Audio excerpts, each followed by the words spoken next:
तकरीबन 2 साल तक अमन शांति के बाद एक बार फिर मिडिल ईस्ट यानी मध्य पूर्व में खूनी जंग की शुरुआत हो चुकी है। 7 अक्टूबर 2023 यानी शनिवार की सुबह को गाजा पट्टी की तरफ से हमास ने अचानक इजराइल पर हमला कर दिया। ये हमला इतना बड़ा और ख़तरनाक था कि हमास ने सिर्फ 20 मिनट में 5000 मिसाइलों को इजराइल पर दाग दिया। फिर इजराइल ने भी जवाबी कार्रवाई की और इजरायली सेना ने गाजा पट्टी में मौजूद हमास के ठिकानों को निशाना बनाया। इससे पहले साल 2021 में भी हमास और इजराइल के बीच 11 दिन तक जंग चली थी। मौजूदा हमलों की वजह से इजराइल और गाजा पट्टी में 2000 के करीब लोगों की मौत हो चुकी है, जबकि दोनों तरफ कई हजार लोग घायल हुए हैं। लेकिन डिक्टेटर की इस कड़ी में हम आपको बता रहे हैं कि इजराइल और फिलिस्तीन के बीच इस जंग का जर्मनी के तानाशाह एडोल्फ हिटलर से क्या कनेक्शन है। इजराइल फिलिस्तीन विवाद की शुरुआत कैसे हुई और इसमें हिटलर की क्या भूमिका रही। दरअसल इजराइल और फिलिस्तीन के बीच विवाद सदियों पुराना है। ये विवाद तब से चला आ रहा है जब इजराइल नाम का कोई देश ही नहीं था। 20वीं सदी की शुरुआत में यूरोप में यहूदियों की काफ़ी बड़ी तादाद रहा करती थी, लेकिन तकरीबन तमाम देशों में उनके साथ भेदभाव किया जा रहा था, जिसकी वजह से उन्होंने यूरोप से निकलकर फिलिस्तीन पहुंचना शुरू कर दिया। फिलिस्तीन उस वक्त उस्मानिया सल्तनत यानी ओटोमन एम्पायर के तहत आता था, जहां अरब लोग रहा करते थे। इसके अलावा फिलिस्तीन धार्मिक लिहाज से भी काफ़ी अहम जगह थी, क्योंकि यहाँ का शहर यरूशलेम मुस्लिम, यहूदी और ईसाई 3 धर्मों के लिए बेहद मुकद्दस यानी पवित्र माना जाता था। यूरोप से आकर जो यहूदी यहाँ बसने लगे वो अपने लिए एक नया मुल्क चाहते थे। वो धार्मिक किताबों का हवाला देकर दावा करते थे कि फ़िलिस्तीन यहूदियों की ज़मीन है। इस इलाके में यहूदियों की आबादी बढ़ती गई और फिर अरब लोगों के साथ उनका विवाद और संघर्ष शुरू हो गया। पहले विश्व युद्ध में ओटोमन साम्राज्य की हार हुई तो फिलिस्तीन का इलाका ब्रिटेन के कब्जे में चला गया था।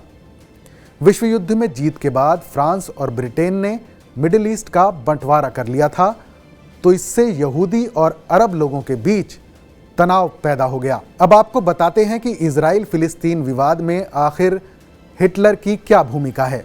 दरअसल फर्स्ट वर्ल्ड वॉर यानी पहले विश्व युद्ध के बाद यहूदी बड़ी तादाद में यूरोप छोड़कर अमेरिका, ब्रिटेन, दक्षिण अमेरिका, फ्रांस और फिलिस्तीन की तरफ जाकर बसने लगे थे। लेकिन जब साल 1933 में एडोल्फ हिटलर जर्मनी का तानाशाह बना तो यहूदियों के पलायन में सबसे बड़ा इजाफा हुआ। हिटलर के शासन में जर्मनी में यहूदियों पर इतना ज़्यादा जुल्म हुआ कि उन्हें मजबूरन मुल्क छोड़कर भागना पड़ा। ज़्यादातर यहूदियों ने फिलिस्तीन आने का फैसला किया, क्योंकि वो इस ज़मीन को अपनी धार्मिक मातृभूमि मानते थे। एक वक्त पोलैंड और जर्मनी से लेकर फ्रांस तक में यहूदियों की काफ़ी बड़ी आबादी रहा करती थी। जर्मनी से यहूदियों के पलायन की वजह हिटलर ही था। दरअसल हिटलर ने यहाँ एक नस्लवादी साम्राज्य बनाया। उसके लिए यहूदी इंसानी नस्ल का हिस्सा ही नहीं थे। हिटलर के दौर में 60 लाख यहूदियों का कत्लेआम कर दिया गया, जिनमें से 15 लाख तो सिर्फ बच्चे ही थे।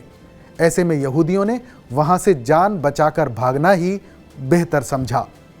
1922 से लेकर 1926 के बीच तकरीबन 75,000 यहूदी फिलिस्तीन पहुँचे थे, जबकि जर्मनी में अत्याचार बढ़ने के बाद 1935 में यहाँ पहुँचने वाले यहूदियों की संख्या 60,000 थी। फिर 1945 में दूसरा विश्व युद्ध खत्म होने के बाद यूरोप में जितने भी यहूदी बचे हुए थे, उन्होंने अपना एक देश बनाने के मंसूबे के तहत फिलिस्तीन जाना शुरू कर दिया। जब दूसरे विश्व युद्ध के बाद यहूदियों के लिए नए देश की मांग उठी तो इसका जिम्मा ब्रिटेन को मिला। फिर 1947 में यूनाइटेड नेशंस यानी संयुक्त राष्ट्र ने फिलिस्तीन को यहूदियों और अरबों के लिए अलग अलग देश बनाने के लिए वोटिंग करवाई। उस वक्त यूएन ने यह भी साफ कहा था कि 3 धर्मों में खास माना जाने वाला शहर यरूशलेम एक अंतर्राष्ट्रीय शहर रहेगा। यूएन के इस फैसले से यहूदी तो खुश थे, मगर अरब के लोगों में इस फैसले को लेकर काफ़ी रोष था। इसलिए ये प्रस्ताव कभी लागू ही नहीं हो सका। फिर साल 1948 में ब्रिटेन ने फिलिस्तीन को छोड़ दिया।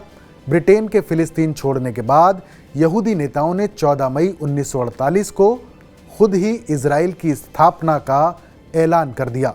संयुक्त राष्ट्र से भी इसे मान्यता मिल गई। जैसे ही इजराइल का ऐलान हुआ, वैसे ही फिलिस्तीन की तरफ से मिस्र, जॉर्डन, सीरिया और इराक ने इस इलाके पर हमला बोल दिया। इजराइल फिलिस्तीन के बीच ये पहला संघर्ष था। इस जंग के बाद अरबों के लिए अलग ज़मीन तय की गई। फिलिस्तीन के लिए लड़ने वाले मुल्कों की हार हुई तो अरबों को फिलिस्तीन के लिए छोटी ज़मीन का हिस्सा ही हाथ लगा। जंग के बाद अरब लोगों को जो ज़मीन हाथ लगी उसे वेस्ट बैंक और गाज़ा पट्टी कहा जाता है। इन दोनों जगहों के बीच में इजराइल है। इस तरह से वहां रहने वाले अरब फिलिस्तीनियों के लिए संकट खड़ा हो गया। यहूदी फौजों ने यहां अपना कब्जा जमाना शुरू कर दिया और 7.5 लाख फिलिस्तीनियों को भागकर दूसरे देशों में शरण लेनी पड़ी। इस बीच यहूदियों और फिलिस्तीनियों में सबसे बड़ा विवाद यरूशलेम को लेकर उभर कर सामने आया। दोनों यरूशलेम पर अपना अधिकार मानते हैं और दोनों ही इसे अपनी अपनी राजधानी बताते हैं। फिर यरूशलेम शहर को पूर्व और पश्चिम में बांट दिया गया। पश्चिमी यरूशलेम पर इजराइल का कब्जा था, जबकि पूर्व में जॉर्डन की फौज तैनात थी। ये सब बगैर किसी शांति समझौते के हो रहा था। साल 1967 में एक बार फिर फिलिस्तीन और इजराइल के बीच युद्ध हुआ, लेकिन इस बार इजराइल ने और भी ज़्यादा आक्रामक हमला किया और फिलिस्तीन के एक बड़े हिस्से पर कब्जा कर लिया। उसने वेस्ट बैंक और गाज़ा दोनों पर कब्जा जमाया। गाज़ा पट्टी को तो उसने बाद में छोड़ दिया, लेकिन वेस्ट बैंक को अपने कंट्रोल में ही रखा। ऊपर से पूर्वी यरूशलेम भी इजराइल के कंट्रोल में आ गया। फिलिस्तीनी लोग अब वेस्ट बैंक और गाज़ा पट्टी में रहते हैं। दोनों इलाकों की दूरी लगभग 45 किलोमीटर है। गाज़ा पट्टी एक 41 किलोमीटर लंबा इलाका है, जिसकी चौड़ाई सिर्फ 6 से 13 किलोमीटर है। गाज़ा की 51 किलोमीटर लंबी सीमा इजराइल के साथ लगती है। फिलहाल गाज़ा पट्टी हमास के कब्जे में है। तो जर्मनी के तानाशाह हिटलर से जुड़ी इजराइल फिलिस्तीन की इस कहानी पर अपनी राय हमें ज़रूर बताइएगा। डिक्टेटर की अगली कड़ी में फिर मिलेंगे किसी और कहानी के साथ। तब तक देश और दुनिया से जुड़ी तमाम बड़ी खबरों के लिए देखते रहिए TV9 भारतवर्ष डिजिटल।